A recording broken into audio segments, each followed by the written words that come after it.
Hello everyone, welcome back to Schwab. Season 3 is finally started! Woohoo! Whoa, the whirlwind of change. I think it was suitably different. It felt different than Season 2 to me. Sure. Okay, well, yeah, so I thought that the first 4 episodes of Season 3 was going to be wrapping the Season 2 thing up, but thankfully, no. This is where they're actually like, sorry about Season 2, so anyway, we're going to be rebooting your reboot again. Mm-hmm. Whether or not this was a good reboot or a bad reboot, it did feel different to me. I mean, the 2 of them went to school again, so there's that. We had very minimal safe space, which was nice.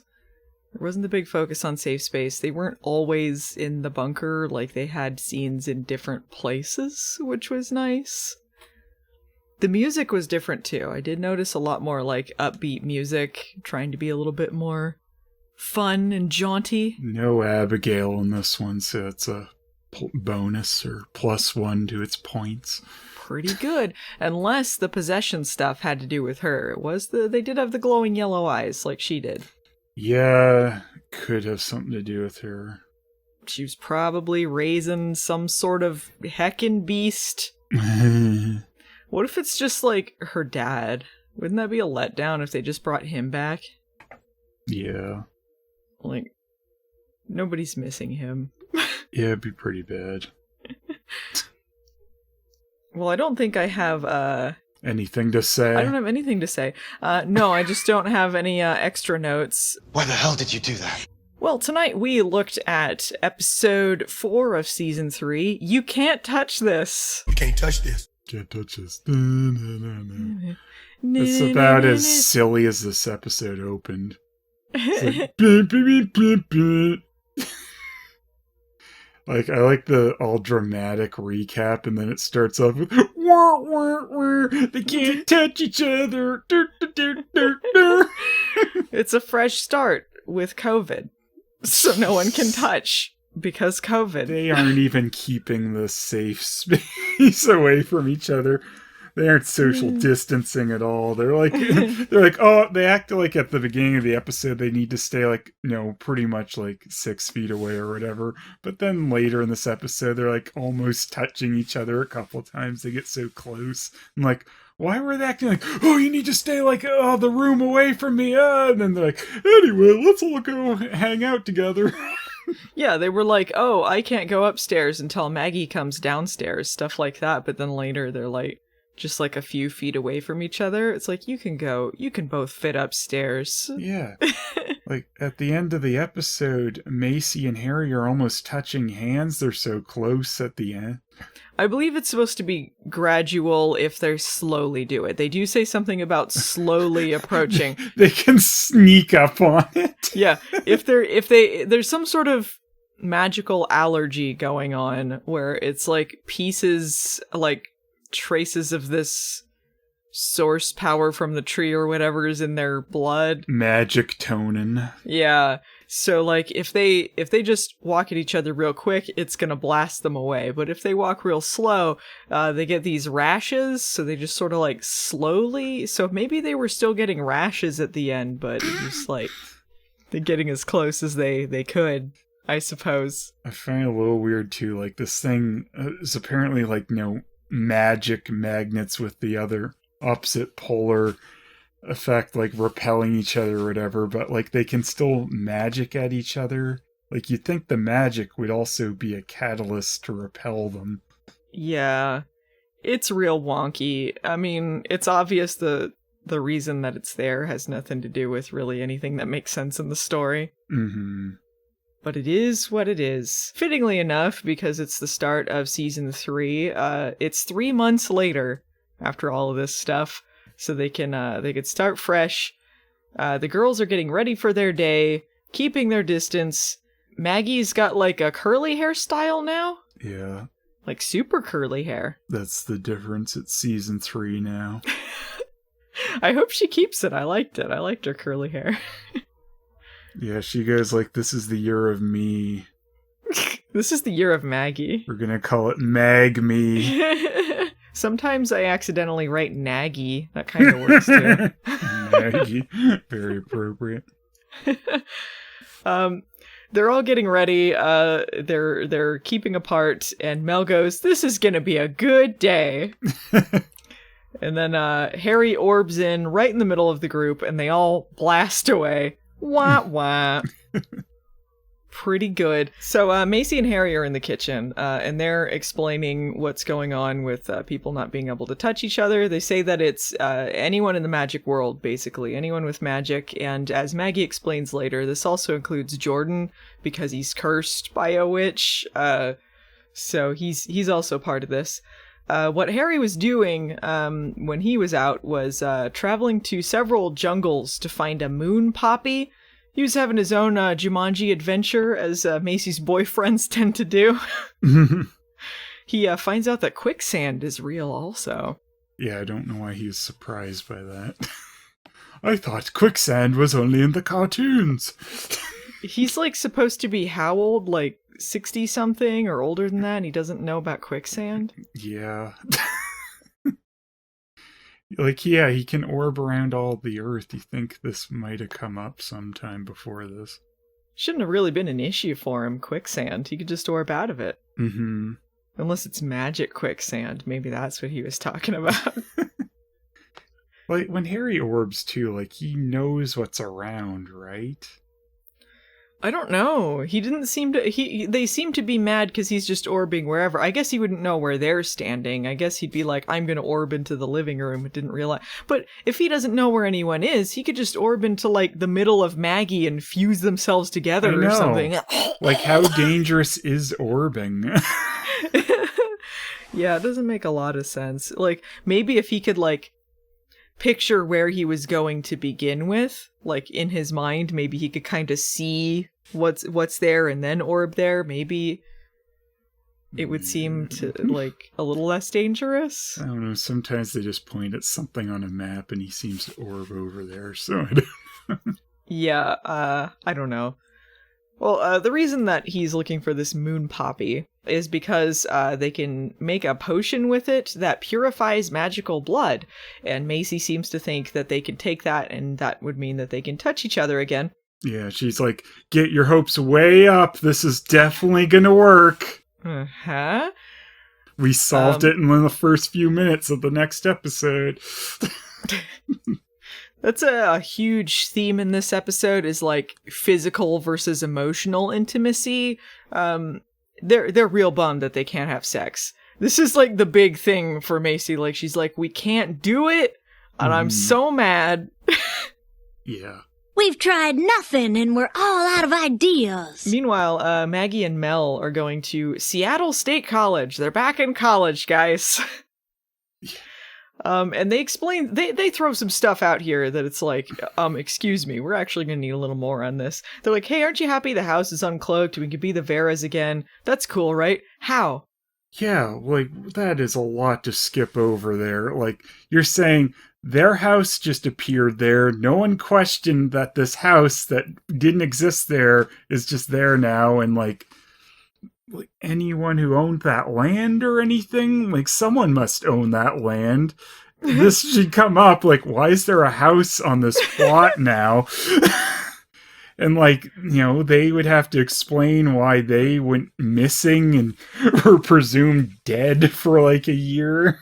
Yeah, how did they explain their deaths? I'm assuming, I forget exactly how it went. I remember people thought they were dead and they had to stay in hiding because, like, people were trying to kill magic people. Was that it? Like, they were just in hiding from being killed? Dark Lighter came after them, I think, when they started doing it.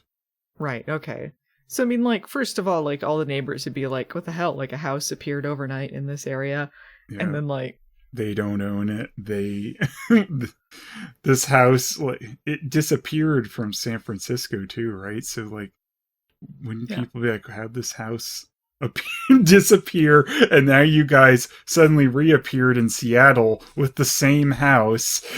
And, they just don't give any sort of explanation as to, like, what they told people they were dead for. I guess they can assume witness protection or something, but they don't say anything about it. You'd have to explain it to some authorities. You can't just say witness protection, like, well, we don't have anything in here about that at all.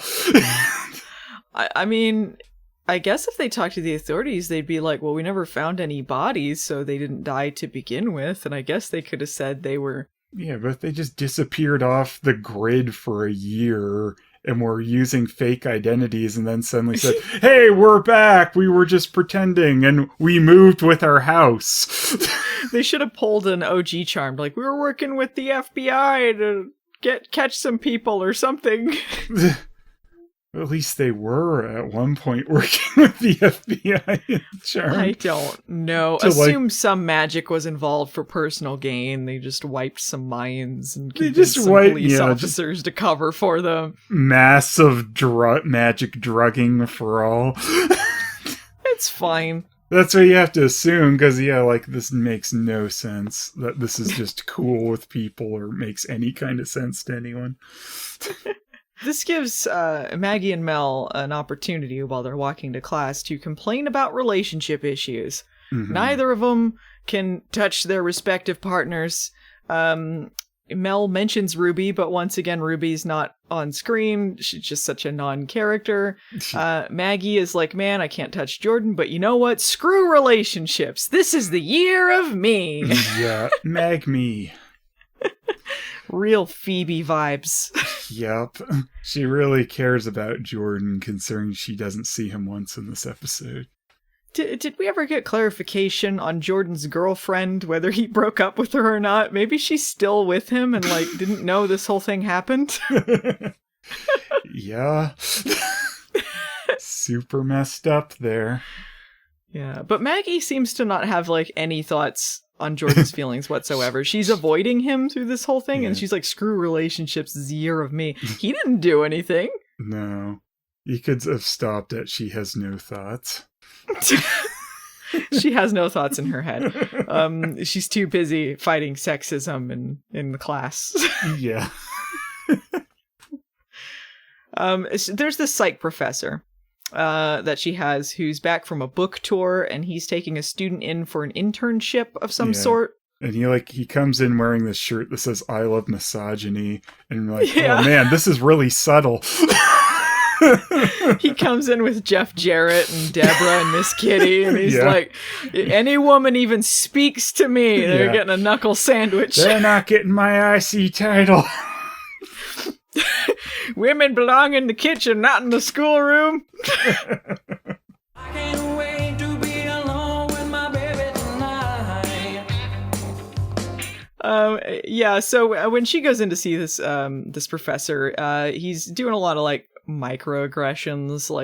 She comes in and he thinks that she's just the assistant and asks her to fetch some coffee. Doesn't even occur to him that it could be a student, because students are coming in to take the class. It's kind of insane. You think you just ask, hey, are you the assistant? Nope. A girl taking my class? Never! There were other girls in that class. I know. She's just the one so he decides to pick on. Yeah. She's trying to talk to him, and then he interrupts in the middle of it to talk to one guy about I don't know, football or soccer or something. Yeah, insanely ridiculously rude. Just in the middle. Oh hey, I like your shirt, man. Yeah. Love having that penis, yo. His class smelled like stale beer and chip. What was the line? White privilege and Doritos or something. Let's paraphrase it. Yeah, sure. And then Maggie flashes them her light and blows them out of the building. And she goes, girl power! Skinny marks for everyone in class! And they're like, hell yeah, party! Lucy's back, bitches! Lucy's back and she's teaching this class, yo! Didn't make as much sense as Mel teaching. That's the next scene. Mel is teaching this class, and I didn't remember exactly how it went. You looked it up. Mel was not a full teacher, and this was in another timeline. Yeah, Mel was a teaching assistant for women's studies once upon a timeline and that they destroyed to get rid of Nico. So Yeah, as far as this timeline is concerned, she was a bartender and then owned this magic shop she never ran, this potion place, like new agey place. And that's it. That's her only work experience. And all of a sudden, she's like a professor there at this college where she's like, yeah, you're going to be like a tenure professor. I know it. Yeah, Excuse me? ridiculous. Like, Mel has, she's done nothing. She went off the grid for a year. Like, you have to assume they are magic drugging everyone again to get, like, her in this job and stuff. Suspicious past with professors, too, because in the pilot, that guy got frozen and killed into chunklets, and then her and her sisters were wandering out looking smug, thick as thieves, so no one wondered about what their hand was in getting rid of sexist professors. Well, that was in the original timeline. That didn't happen now. Did it not happen? Is that guy still running around somewhere in the new timeline? Who knows? Sexist Professor Freeze? Maybe. They didn't think at all before they did that timeline messing crap. I don't know. Well, anyway, Mel is a teacher at this school now. Yeah, just accept it. What is her class? It seems to be about, studies about, marginalization and stuff. Is there some specific term for this class? I'm not sure what she's supposed to be teaching. There's probably, a name for whatever class this is. But a lot of it seems to be about social issues. Yeah. She's talking about protests, stuff like that. She wears glasses now. That's how you know she's a serious professor. Very serious. She pulled a Nico. She's like, I just wear these because I look smart. I don't really need them. So there's a new character introduced here who is a trans man named Kevin. Mm-hmm. And he's one of the students in the class, and some of the people in class who happen to be his roommates are acting transphobic toward him. Mel calls them out. So after class, she goes to talk to Kevin and gives him this pep talk, and she's like, well, there's this book you can read. It's about gender. That's by this certain person that has to deal with trans issues. And he's like, oh no, I've already read it. And she's like, well, okay, I'm going to try and get this added to the syllabus. Trying to get the word out there, spread knowledge about these sort of issues. Meanwhile, Harry is at Safe Space, and he's getting some coffee, and he encounters Dapper Jordan. It's like, you're looking very dapper. They go, do we like each other? We have the set, we have to use it. Are we friends? Oh, hey, Jojo Binks. What up? And Jordan says Macy is a brilliant scientist. But an average fighter. He asks Harry to say hi to Maggie for him, and that scene's done. Yeah, Cool. I will. He doesn't. He doesn't. We don't see him do it. No. He lied to his face. No. He totally didn't tell Maggie hi for him. No. He immediately filed that under I don't care. Was this Jordan's only scene? Yeah, I think so. This was just Line's obligated scene is what that was. It seemed like it. Yeah, he's like, I'm gonna be a lawyer again. Did he say that? Yeah, he was talking about that's what he was dressed up for, doing something to do with his lawyer degree or something. Oh, okay. They're trying to figure out what to do with him now. They don't know. Yeah. They don't have any plans for his character. He's a season 2 remnant. Now they got to figure out how the hell he fits in. We get some more upbeat music. I believe some of the lyrics are like, magic, magic, magic, magic, magic. Clever. Speak of the devil, Macy is in the bunker doing magic. But she's doing magic science. She's got beakers and stuff. She's trying to make that flower cure. So she's explaining... we ever seen something neat with her combining science and magic. There's some idea. There was a little bit, but yeah, but she could still be doing some neat things. She's just doing potions in a fancy way. Yeah. She's doing potions in beakers. This is what that is. It's not even science. And all this, like you said, it's just messing around with beakers for a bit. Like, it's not interesting. Sometimes she says scientific names of things. Mm-hmm. She goes like, do you know what seashells are called when they're not called seashells? I just want to see her do neat things with that. And they're just like, eh. Yeah. Yeah, they're having a little bit of trouble with that, but they clearly were listening to feedback because people were complaining about the fact that she just seemed to have forgotten about that side of her at all.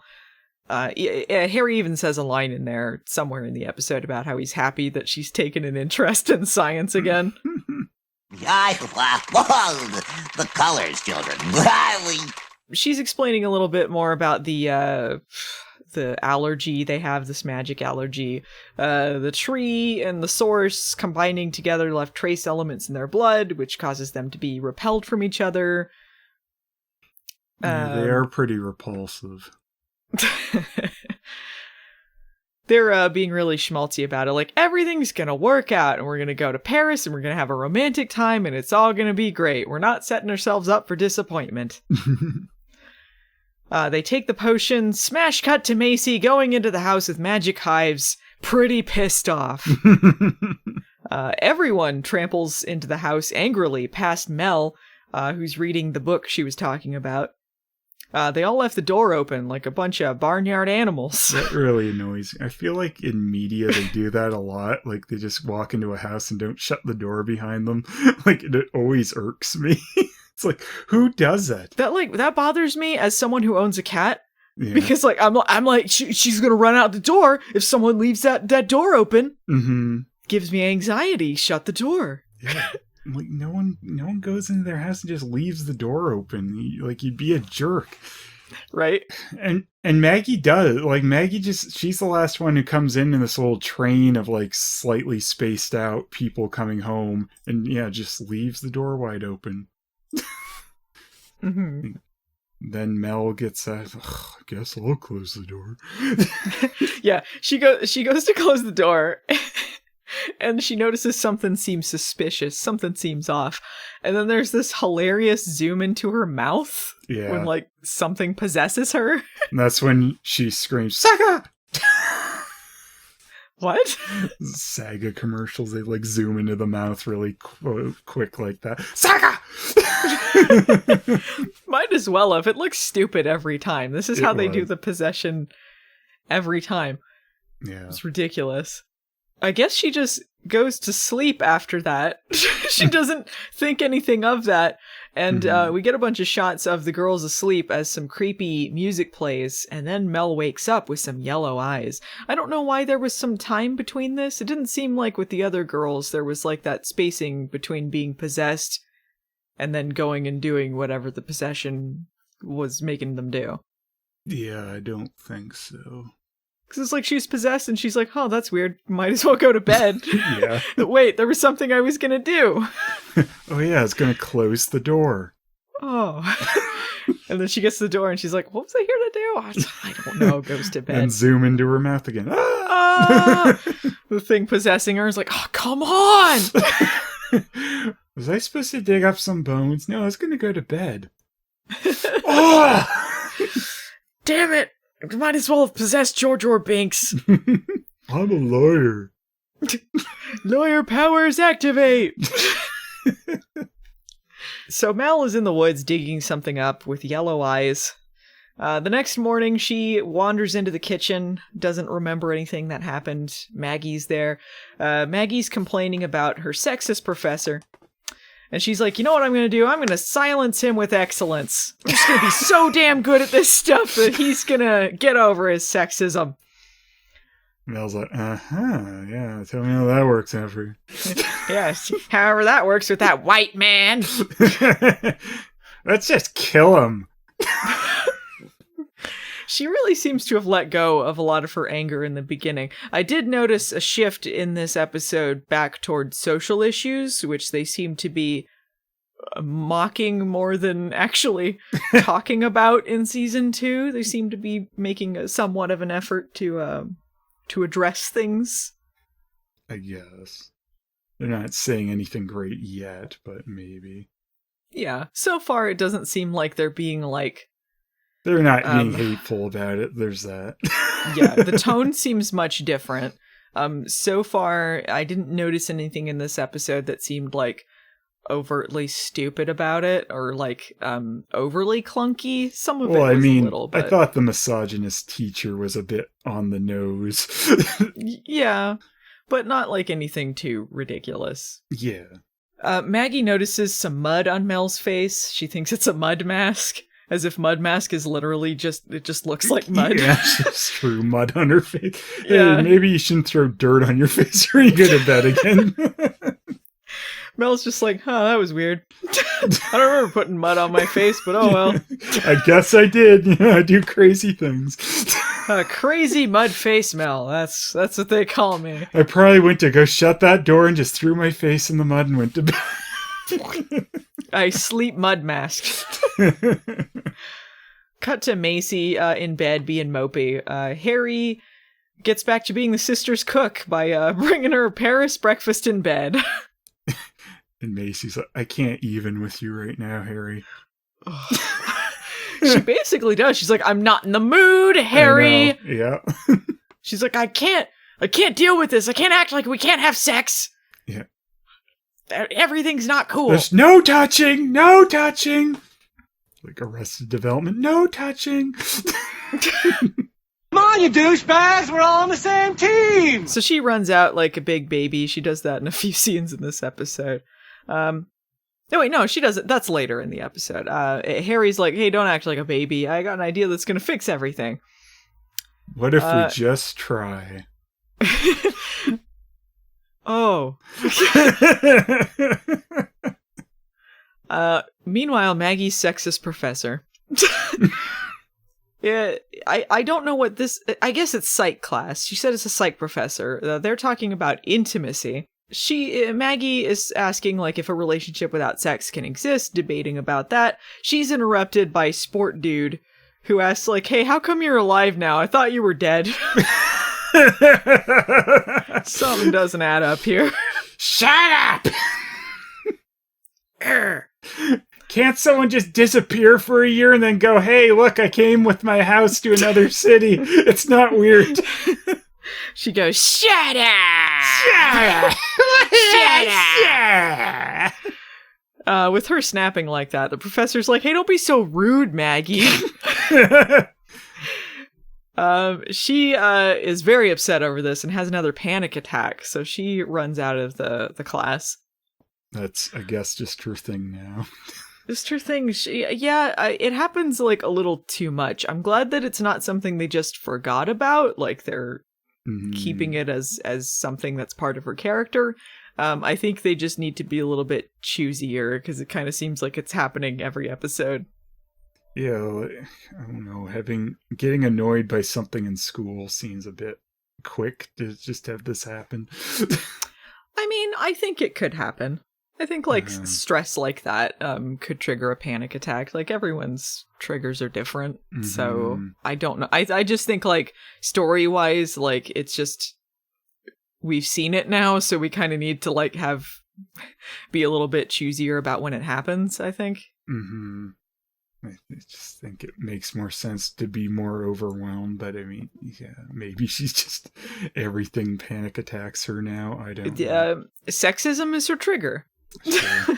So she sees some sexism and she's like, no!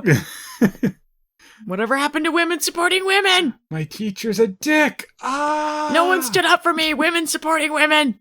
Are we gonna have to see this stupid douche guy in her class a lot? Like, is this gonna be like her new boyfriend or some dumb shit? Oh, the douche guy? Ooh. Yeah, like they're gonna get so, into like, oh, he's more deep than that, though. I hope not. Yeah. Are they just giving up on her and Jar Jar Binks, or what? Maybe. I don't know. I feel like we're gonna have to see this idiot a lot. I don't know. This came off like a one episode dum-dum to me, but we'll see. Maybe you're right. Nothing really matters. Anyone can see. Mel is in the dean's office, Dean Rebecca, and she's asking her about adding this book to the syllabus. That is, in fact, Mel's plot for the episode. Can she get a book added to the syllabus? And she's like, hey, I don't know how you got this teaching job, but like you kind of like have a set curriculum already. So maybe next year. She's not even rude about it. She's just like, petition for this next year and you could get that on. But like we have a set syllabus now. Yeah, she's even like buttering her up, mentioning like, oh, you're someone I see getting tenure and stuff. Yeah. Like she's like perfectly nice. It's like the episode of The Simpsons with the dean where the guy's just like a nice guy, like, yeah, suck it, Dean. Yeah. Playing pranks on the dean, like, yeah, I can't add this to the syllabus. Well, guess what? I'm gonna egg your car. Why? Charmed house. This lady could not be nicer. They don't even set it up like she's like ominous or there's something wrong with her. She's just like a nice person as far as we know. Mm-hmm. So we see Maggie wandering into this spooky library. It's very dark and no one's in there. And I don't know why the library was so spooky. We see a bunch of like books flying off the shelves and a librarian ghost chaser. Yeah. She's crying about sexism and imagines Jar Jar Binks calming her down. He is her Yoda.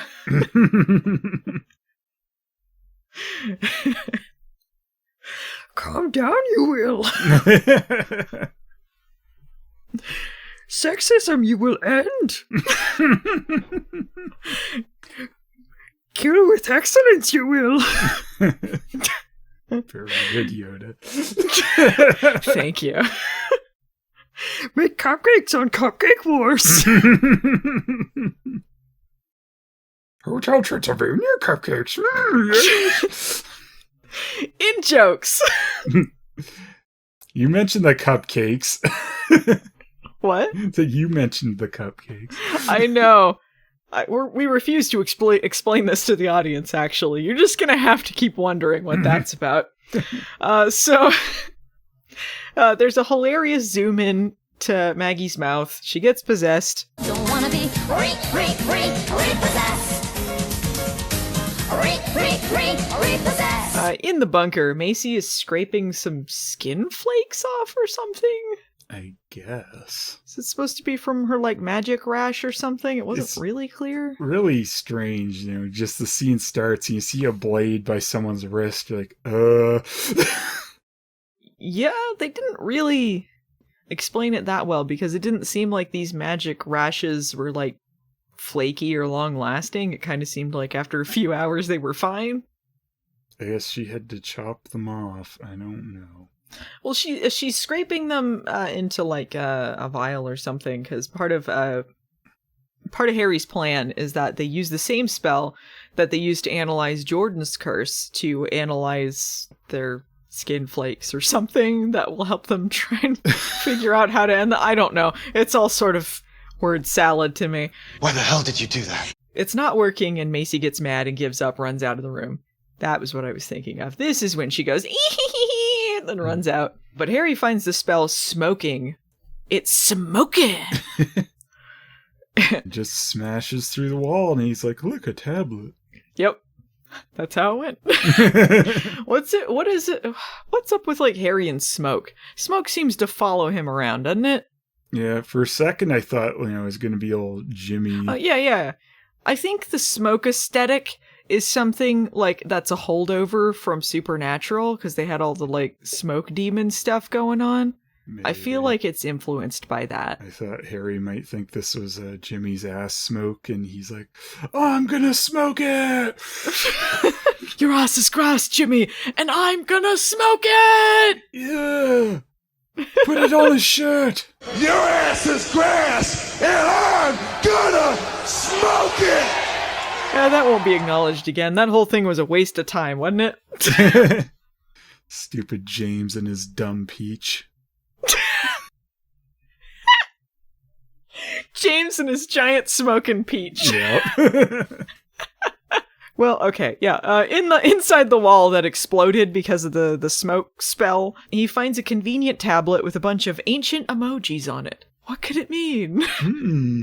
The girls are sleeping again. There's some rumbling in the bunker, and this time it's Maggie wandering in with glowing eyes, and she's tossing some bones into the bunker. The next day, Harry's in the dining room. He's looking over books and the tablet. He thinks that this could be the key to figuring out how to let everyone touch each other again. And he's like, I ran this through Google Translate on my phone and I didn't get anything, so it must be like really old. Like, super old. A tired Maggie wanders in a pink robe. Yeah, this was a look. It's very good. Harry's sad about Macy, and Maggie gives him some psych lessons about emotional intimacy. If you can't have physical intimacy, you gotta make sure you got the emotional intimacy there. Make sure that you're not letting that fall by the wayside. As if he wasn't doing that. Mm-hmm. He was, like, talking to her, and he was, like, bringing her, like, Paris breakfast in bed and all this stuff, and, like, he was, like, not doing anything then that he doesn't do later as part of this emotional intimacy. Yeah. Maggie helped him precisely 0%. He says that she's going to be a great therapist, though. Yeah. She's got words of wisdom. Yeah, she goes, hey, you know there's other types of intimacy? Oh, wow, thanks. Oh, wow, I never thought about it that way, idiot. He was just patronizing her. Oh, you're going to be a great therapist. Wow, there's more forms of intimacy than physical? Amazing. Whoa! Give yourself a pat on the back, Magster, kiddo. I'm gonna kill you with excellence. Girl power. At school, Mel was talking to Kevin about the book, and she's like, well, I couldn't get it on the syllabus, but I did get you a private dorm to escape your transphobic roommate. And he's like, well, I'm not taking it because I'm going to be seen. I'm not going to let them bully me into having a private dorm. And Mel's like, what? I'm going to kill them with excellence. Yeah. I don't know what Kevin is going to mean for this story. It's good that there's the representation. I can't think of any time I've seen a trans man in a cast in something, at least mainstream. Sometimes trans women, which isn't very often either, but I feel like this is pretty rare. Yeah, I think it's happening more these days. I don't know if they're gonna find anything meaningful for this character. Yeah, I or feel not. like he's going to go the way of like Kat and some of the other like side characters where they're like, we added them, but we didn't think about what we're gonna do with them. Yeah. But this might have just been an introductory thing too. You know, like It could have, but you never know with this show because they introduce a bunch of things and then get rid of them so quick. So yeah, who knows? It struck me too that his name is Kevin, which was also the name of the like token gay character on Riverdale. Does this mean anything? Oh yeah. I mean, I guess Mel is also gay, so it's not like he's the token trans guy. I don't know. Mm-hmm. Yeah, I don't think there's much of There's it probably there. no connection. I also thought of Home Alone. Kevin! Home Alone. Ah! Mel's my teacher. Ah! What Mel am I gonna get today? Angry season 1 Mel? Oh no! I'm home alone! Ah! I'm dorm alone! Ah! So, Macy is boxing at George's gym, really really her aggression out. Yeah, I was like, oh, are we gonna get a Macy and Jordan scene? No, he doesn't show up. Yeah, we really want to think back to the scene where, like, they're boxing together and he acted really sexist and weird. Yeah. Love to get back to that one. Mm-hmm. Aggressive, weird Jordan.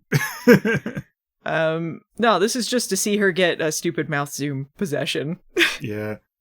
Is there a reason this dumb thing needs to possess each one of them to do this? Couldn't one of them just finish the job while they're possessing her? Because it needed the power of 3, so it needed all 3 of them, so it's possessing them individually Did it? to each do. But yeah, the others do is just dump the bones in, and then Macy has to do everything at the end. I mean, presumably they were also putting some They magic into said they're this. part of the spell and like put it on hold for Yeah. when the other Yeah. ones came in. Well, yeah, it doesn't really make a lot of sense, but that seems to be what they're implying by saying it needed the power of 3.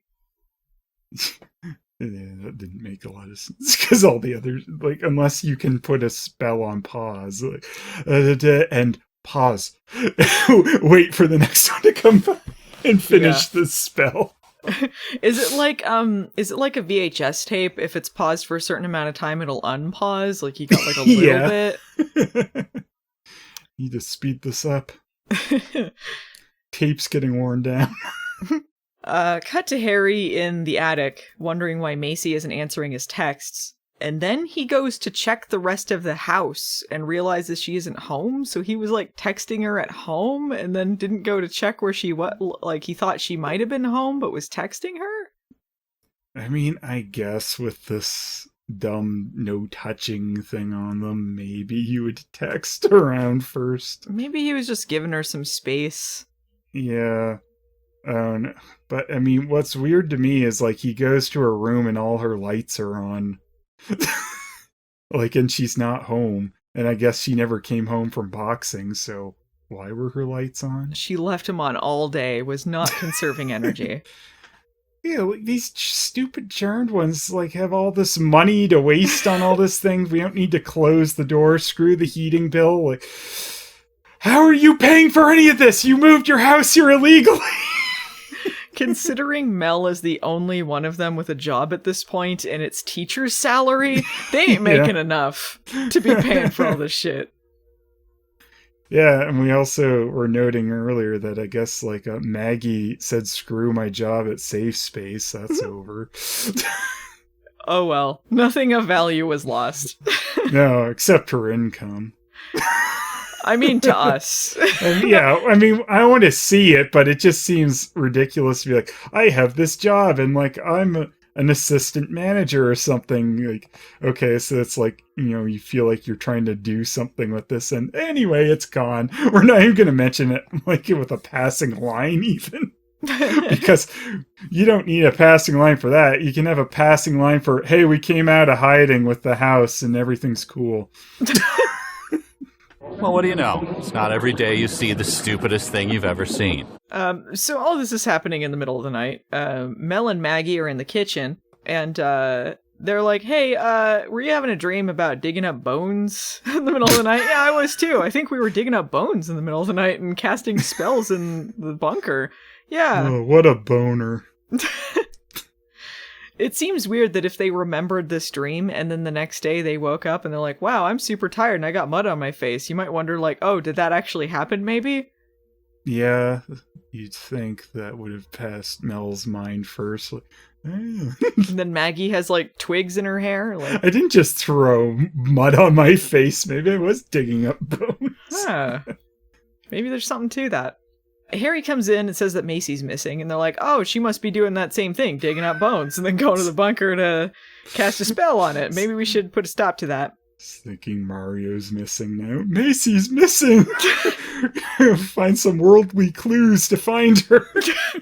Oh, she's just in the other set that we have, the bunker. So Harry orbs out.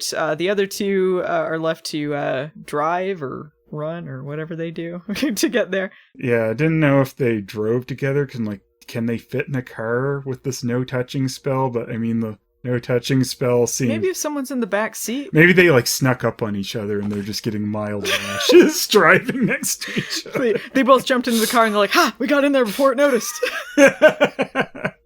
Sucker! Nothing really matters. Anyone can see. Yeah, Maggie was just on top of the car, like surfing like Teen Wolf. Just Mel makes a sharp turn. Maggie goes flying into a dumpster. It's the ear of Maggie.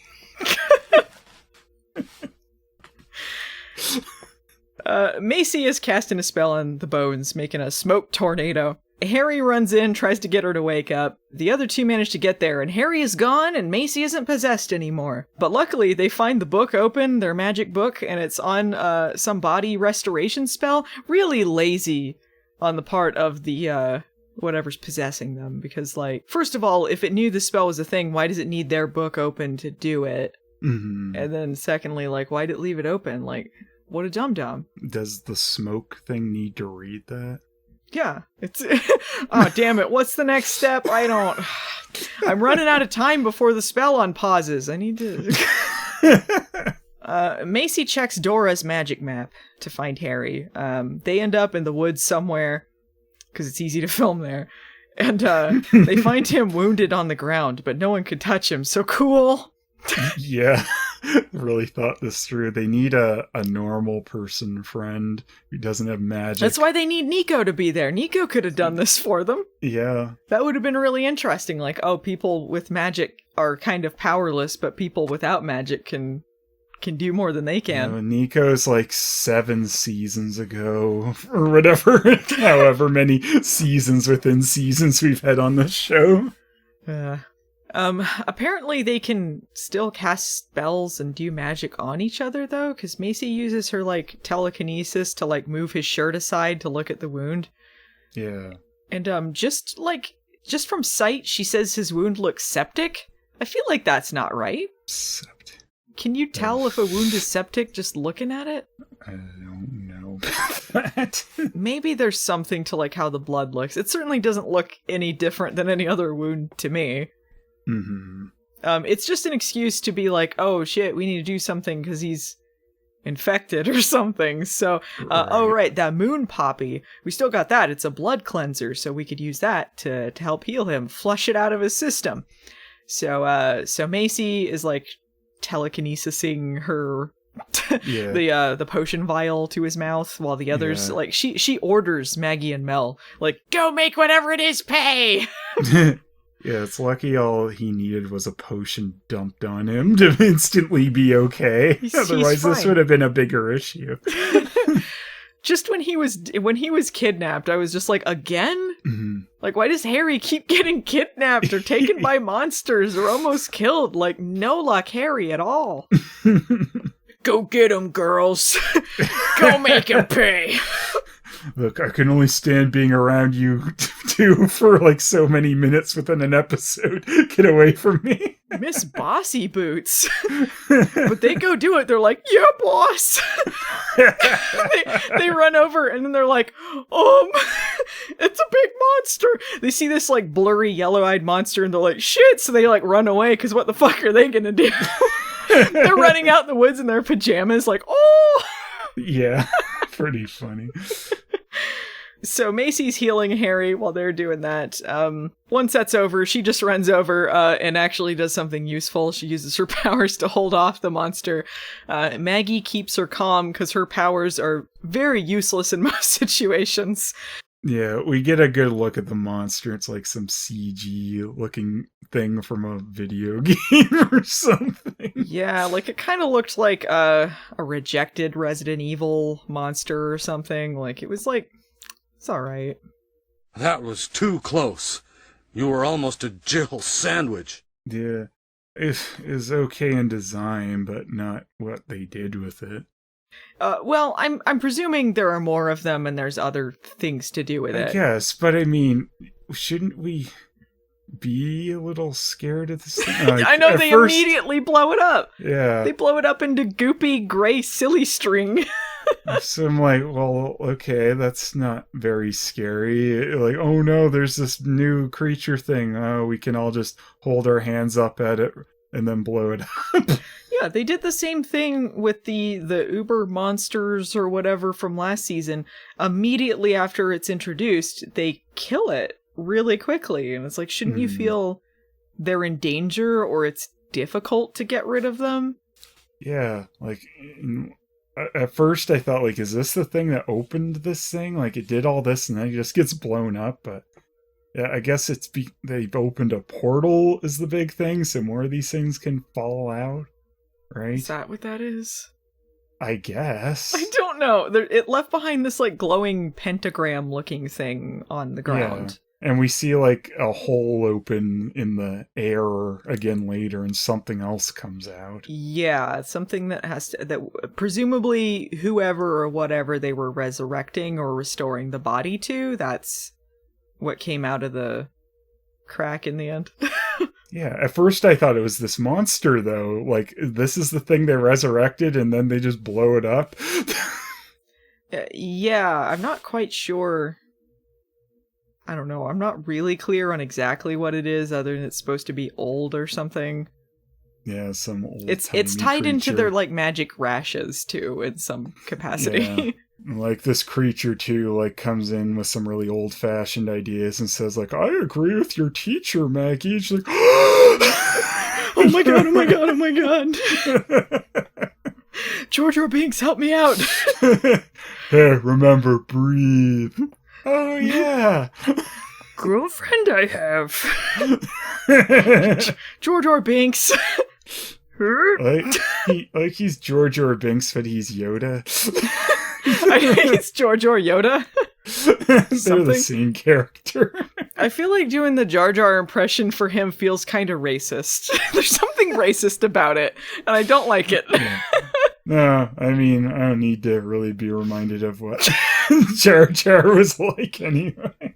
Hey, we were in a game, an RPG game with the guy who did Jar Jar's voice. He's probably a nice guy. We didn't see him in person, but I'm sure he did not that voice for that game. That's Pop-Up Dungeon for anyone who's curious. It's on Steam. Do a little plug for that. Yeah, I'm like, my character's based on Wabu, so mine's a werewolf based on me, I guess. Anyway, look, it's important that I note this, Phelan. In the next scene, everyone's in the attic, and they're in a parade of new pajamas. They're like, we're gonna change. We don't want goop on us, so new pajamas. Yeah. Harry tells them all about this tablet, and the goop monster is connected to their magic allergy or something. Whatever it is older than human civilization. And then we just smash cut to Maggie sleeping.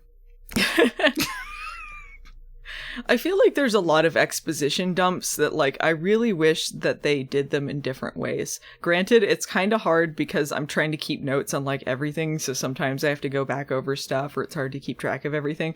But I feel like it's just, it's boring. Like, the way they do it, they just, like, discuss things a lot rather than, like, they're doing something and then it comes up. I know. And the action's always so ho-hum and over within a couple minutes. Like, ugh. I want something to be interesting. Like, that's why I'm not super impressed with this as an opening to a new season. Because, like, the new threat is something like, oh no, something else came through the crack. We'll have to hold their hands up at it for a minute and it'll blow up too. Like, yeah. But look, Macy has an inspirational talk to them. They're like, what do we do now? And she goes, let's just keep going and doing what we're doing. Yeah. Harry's like, I swear I said that earlier. And little was accomplished. Shut up, Harry. Now it's wine time with the girls. Not whining, but wine. It's multiple. Yeah, it's whining time. They're wined and wined. They're debating what they should call this goo monster. They're like, Tyrannosaurus Hex, Goozilla, Gooey McBadteeth.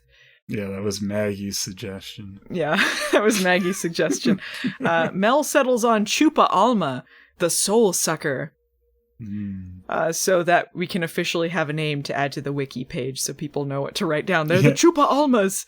They're like hinting at the wiki to update. Like, yeah, the wiki's like, no one's updating it. They gave up on that one. No, we're not watching anymore. Please update it so when I finally do videos on this, like, I'll be able to keep track, because, like, good lord, I need a wiki to take notes for me. Listen to all these podcasts. Shit. They're gonna call them Chupa Almas. They'll be like, the Chupa Alma! And it'll be like, actually, that's not our names. I don't appreciate you giving us names. Like, you could have asked us what we're called. I like they assume they're gonna see more of them, so they're naming it. Yeah, they're like, these are gonna be monsters for the season. Take note, folks. Chupa Almas. That's the new thing. It's not like, man, I hope we never see one of them. Let's have a funny scene about naming it. LOL, it's not a threat. Nobody's scared of this thing. They complain about all of their life issues, and then they toast to their success. And they get too close, and they repel each other through the windows of the house. Who's gonna pay for this? Mel. Oh, come on, guys. Macy throws out a true dat. She says She true sure dat. does. And they all feel empowered. So Mel is at school and she's like, I added this book to our syllabus anyway. Fuck you, Dean. But then smash cut to Mel's fired. And they're like, we have no income. What about that magic new agey store that I own? What? Do I still own that? Cut to out of business, evicted, like put an eviction notice put on the door of the magic place. This is our thing now. I don't want to do that. Nah. We're just going to send Harry by to say bye to George Irving. That could be a source of income for them. Not much, because it's just a stupid new agey store in a whatever the hell safe space is. But they could have done something interesting with it, but they didn't. She just sold it back to Kat and her mom. I didn't want this. Maggie goes over to Professor Sexism and suggests a new book for the syllabus. This is a running thing. She's like, look at apparently. this new book that has to do with, I don't know, female empowerment or something. I didn't read what it was. Yeah, it says, like, you're a sexist asshat. And he's like, duh? I think you're a sexist. Ask me how. Yeah. And what is it she asks him to be a part of? She applies for that internship. Right. So she gives him a book that says, you're an asshole. Also, I want to be an intern. He's like, it's really competitive. And she's like, may the best woman win. Woman? He's like, yeah, all right, toots. Wow. I don't respect women, right, Dean? Oops. Forgot the dean's a woman. Gets thrown out of the college. That's right. A woman wants to be the dean. We already have a woman dean. Great. All right. Well, I'm not interested anymore. I thought I was doing a thing, but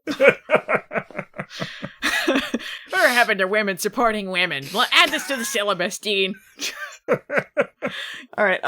So this scene really made me laugh. So Macy and Harry are having a romantic, socially distanced dinner in the backyard. And this is all about, like, the emotional intimacy versus physical intimacy. Macy's turned around and she's like, you know what? We're going to have a Paris meal outside. It's different when I do a Paris meal because I thought of it. Yeah. And of course, she goes outside and leaves the back door open. And Mel's like, damn it! I can't afford this heating bill, Macy. You guys are so irresponsible. Oh, nobody cares. It's great, Mel. What is Macy even doing? She used to have like a science job that presumably paid money, but now she's doing what? She's figuring stuff out in the bunker. They act like her Paris meal thing is like her ingenious idea, and that like Harry didn't think of it first. Mm-hmm. She just does the same thing he did, and they act like this is like a turnaround. Yeah. This is the end of all my faults! Oh wow, great idea, Macy. I wonder how you thought of it. Yeah, it's this radical idea Maggie has emotional intimacy. Whoa! Whoa! Copyright Maggie. Do we have anything in common, or anything that we like about each other that's not sex? He goes, Macy, I love you. Is this the first time he said that to her? Maybe. I was wondering. They don't make a big deal out of it, so I can't confirm if it is the first time. I mean, I think so, because they're fairly new at admitting they like each other that much at all, so... This is a real turnaround for Macy from season 1, considering, like, she was a virgin and like this was like such a big deal about having sex, and now she's just like, how do I have a relationship without sex? I don't know. I can't figure it out. Sexless relationship? Way more into Harry. She needs to jump those bones and then dig them up and make a portal out of them. She realized she's really into guys who get kidnapped and injured a lot. She's not so much into guys that go off and do Jumanji. No one else would do that for me. Damn it. Come on. Whoa. Galvin comes out of the garbage can. Macy, this is mild. You notice someone pointed this out in the comments that Harry had to turn around too. Like when she gave him that like that bug that goes in his ear to like walkie-talkie each other, he really got over his fear of bugs. Because there was this like season 1 episode, I think, where like he was just terrified of bugs. That was the thing about him. But then like one goes in his ear and like whatever. Yeah, which I mean, even if you didn't have a fear of bugs, you think you'd be scared of that. Yeah. That's character development. That's what that is. Anyway, the stinger is there's a big plumber's crack in the woods and then someone comes out of it. Dun dun, that'll be easy. Who cares? I just hope it's not Alistair. That's my fear. It's gonna be him, because, like, who cares? Wait, is that, like, Alistair Kane that was Parker's dad? Yeah. Yeah. Like, that'll be, like, the most underwhelming return if they do that. But maybe Abigail's like, I want my dad back. Me, me, me, me, me. Daddy. What was her name? Charity? Maybe she goes back. Charity. Which villain would you like to see come back? Is there any of them that would be nice to see return? Galvin. If Galvin was like a villain, I guess. I just don't see like any villain where I'm like, ooh, that will be interesting. Galvin's ex-girlfriend. Dun dun dun. Remember me? I was a thing for like 3 or 4 episodes. What about the like Miss Cleo lady that they had in like season 1? Yeah. I forgot about that. Jada's back. Jada, Jada, you weren't even dead. Come on, guys. I died off screen and now I'm back. Remember that thing about me being embarrassed of my parents and then we just... Oh, well. And people weren't interested in me at all. What about Parker's brother? Hunter? His name? Yeah. That would be cool, right? His dumb haircut seemed to be all over the college. Yeah. Not a great haircut. I was like wondering if he was going to pop up in the middle of that sea of that haircut. Hello, fellow kids. He wasn't British, was he? No. I don't know why I gave him a British accent, because their dad had a British accent, right? But they didn't. Yeah, no. Because they were born in America, I guess. They were raised by their mom. Mm-hmm. Remember that? Gosh, that story was stupid. Yep. Anyway, Phelan, I got a fashion segment. Tell me all about it. All right. I have a few looks. Maggie's amazing hair, I thought it was pretty good. In the first scene, she has this like spotted black top with a leather skirt and a furry dark green jacket that she wears with it. It's pretty good. I think like when season 4 happens, she'll have like crimped hair or something. Not crimp. Don't bring back crimped hair. That doesn't need to come back. She's like, I look the best.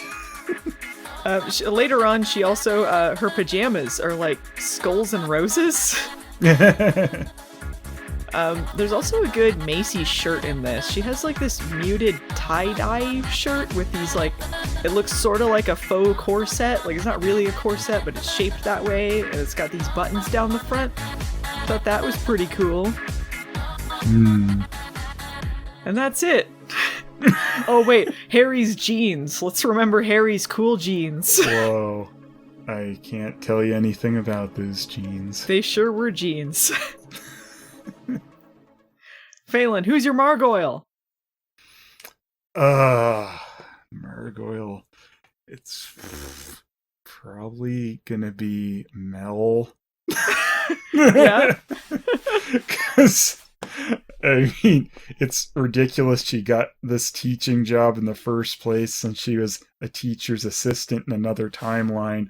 But then, after asking the dean about adding a book to the syllabus and being told, no, but you can put it in for next year, she goes, I'm adding it anyway. I'm on the fast track to get fired. And she's the only one making the money. And I think they'd need a lot of it right now, especially considering there'd probably be a lot of questions from a bunch of people about how they got there and if they've been paying for anything in this year of hiding out. That's a good choice. I went with Professor Sexism as my standout loser of the episode. Because he just, like, it's like he has, like, no knowledge of how human interaction works. As far as, like, yo, sports guy! Like, even that interaction just feels weird anyway. But the fact he's just like, someone is speaking directly to my face. Yo, sports guy! Yeah. It was a bit ridiculous. But then he seems kind of, like, proud of Maggie at the end, too. And then, like, the whole, like, don't be so rude, Maggie. It just... I don't know, the whole thing felt like not quite how human beings work. No, I almost expect, like sometimes when they write a character, like, yeah, I was just testing you to see if you would respond to my rudeness, and you did. Good job. You know what I would have loved for this season? If Mel was teaching a group of troubled inner city youths and inspires them.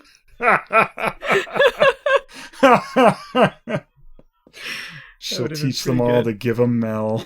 She turns her chair around backwards, like, yeah, let me rap with you, kids. Boo! Boo! So, I think that's it for the episode. What are your overall thoughts?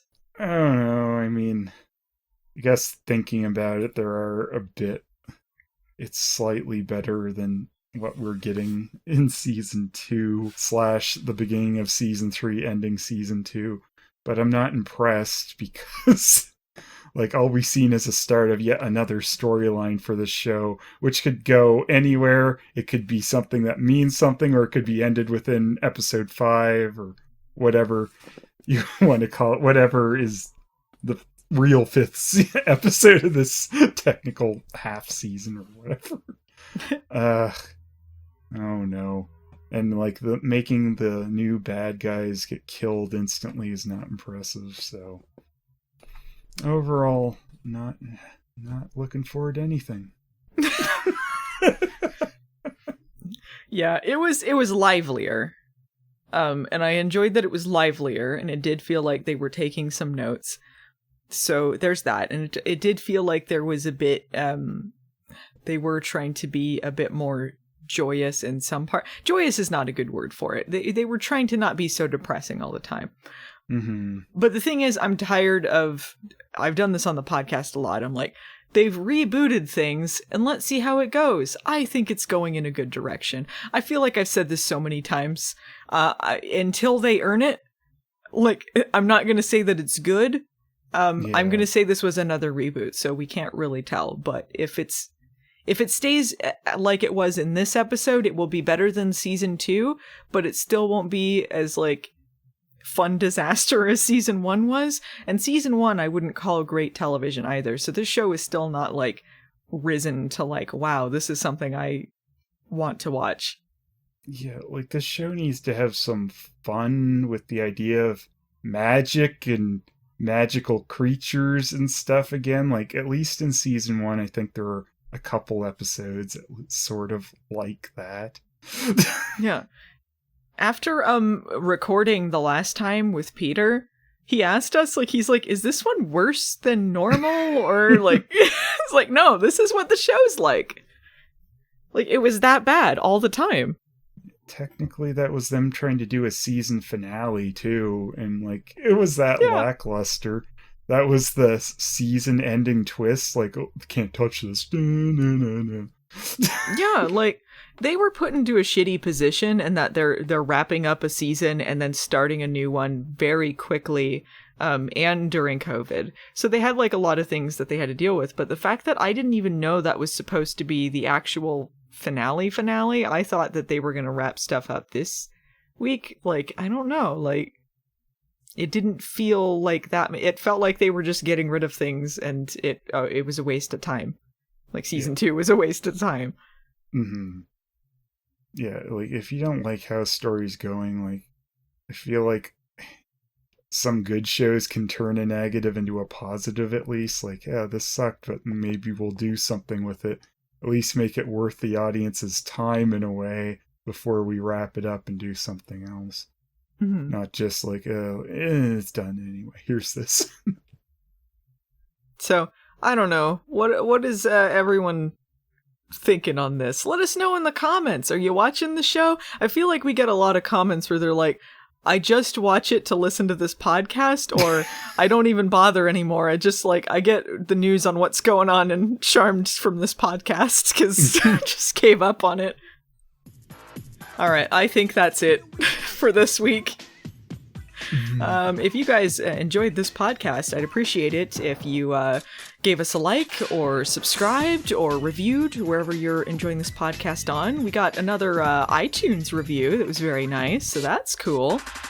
You can find us in audio form at anchor.fm under Charmed Hard with a Vengeance or Charmed Rewind.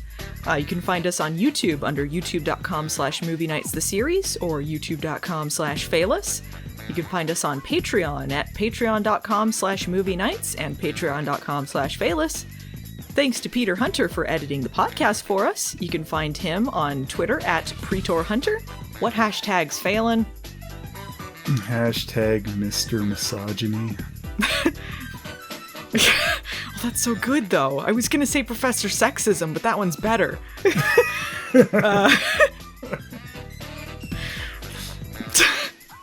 Hashtag Tyrannosaurus Hex.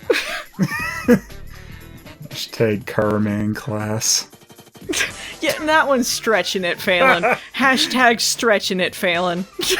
Hashtag Carman come back. Hashtag why? All right, let's hashtag cancel the show. Hashtag cancellation demon, I summon you. It's just gonna be like 10 tweets of hashtags. Hashtag, it's just gonna be 10 tweets of hashtags.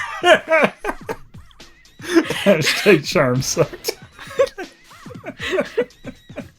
Hashtag future Allison, sorry about this. You're gonna have to write all this out. Alright, Charmanders, we're gonna see you guys next week, unless they're having a break. I don't know, I don't pay attention to these things. I'll see you around.